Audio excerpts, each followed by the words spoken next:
ขอกราบสบายดี FC แฟนเพจซองคำมั่นวิถีลาวถือว่าอันนี้ก็เป็นภาพบรรยากาศหาดทรายน้ำใสลายเย็นสถานที่บนลงสงกรานต์เนาะถือว่าปี2026นี้ยังบ่ทันได้มีผู้ใดที่ว่ามาติดต่อลงสงกรานต์โอ้ยสถานที่นี่งามลายน้ำก็เตือนพี่น้องอันนี้ผู้ใดโอ้ทุกคือว่าท่านใดสนใจติดต่อพัวพันเข้ามาเด้อ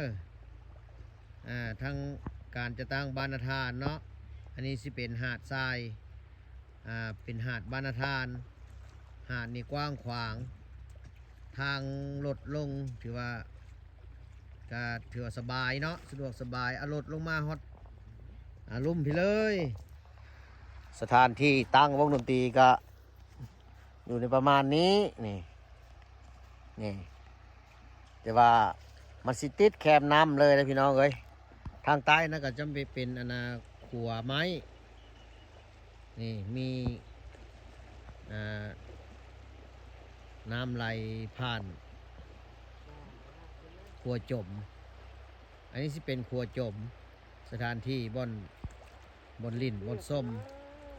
หาดทรายพระพุทธก็มีนี่น้ำนี่ตื้นพี่น้องเลยตื้นเพียงว่าขออนุญาตเนาะเพียงหัวเข่าเนาะนี่สถานที่ลิ่นนี่โอ้คักอันนั้นสิเป็นทางขึ้นไปใส่บ้านนาฮีนถือว่าเป็นทางผ่านไปบ้านนาฮีเนาะมาลิ่นสงกรานต์แล้วก็ไปกราบไปไหว้พระธาตุเกศแก้วเป็นพระธาตุที่ศักดิ์สิทธิ์ของชาวบ้านนาฮีเพิ่นนี่พี่น้องน้ำนี่ก็ทั้งใสทั้งตื้นโอ้ยคุณท่านใดที่ว่ามีความสนใจติดต่อเข้ามาเด้อบรรยากาศงามๆคนวันนี้พี่เป็นภาพบริเวณหอมๆเนาะนี่ทางเหนือผู้สิเป็นแก้งนี่แก้งเขาเอิ้นว่าแก้งอะไรเนาะแต่บ้านคอยเอิ้นว่าแก้งนี่เอา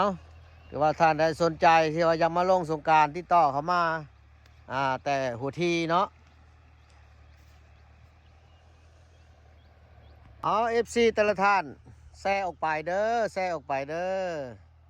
บรรยากาศงามๆนี่หาดบ้านนาธานเมืองมหาไซแขวงขมวนบางท่านก็บ่ฮู้ว่าบ้านนาธานนี่นาธานไสนาธานสีไข่บ่หรือนาธานไสนี่อันนี้สิเป็นนาธานเมืองมหาไซเด้อนี่